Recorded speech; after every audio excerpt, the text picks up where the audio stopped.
అంటే దేవాలయానికి సంబంధించినటువంటి ఇష్యూ ఏమైనా అయిందంటే బీజేపీ పార్టీకి సంబంధించినటువంటి నాయకులు, ఆర్ఎస్ఎస్ సంబంధించినటువంటి నాయకులు మాత్రమే స్పందించాలా? మిగతా వాళ్ళు ఎవరు కూడా స్పందించరా? బీఆర్ఎస్ వాళ్ళు అందరు ఎటు పోయిర్రు? అందరు చెద్దర్లు వేసుకొని అనుకుర్రా?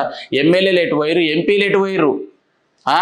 మరి బీజేపీకి సంబంధించినటువంటి చిన్న లీడర్లే స్పందిస్తారు కానీ పెద్ద లీడర్లు అయితే స్పందిస్తలేరు. ఎందుకు? మీ నోట్లకు అందరికీ స్టిక్కర్లు వేసుకురా? ఏందా మరి గింత అన్యాయము? అసలు ప్రైవేట్ ల్యాండే అనుకుందాము, 100 గజాల నుంచి 200 గజాలు ఇచ్చి ఆ దేవాలయాన్ని కట్టేస్తే ఏం పోతుంది? మీ సొమ్ము ఏమన్నా పోతుందా? అంటే హిందూ దేవాలయాలు ఉంటే ఒకవేళ మీరు కట్టినటువంటి అపార్ట్మెంట్లు సేల్ కావనా?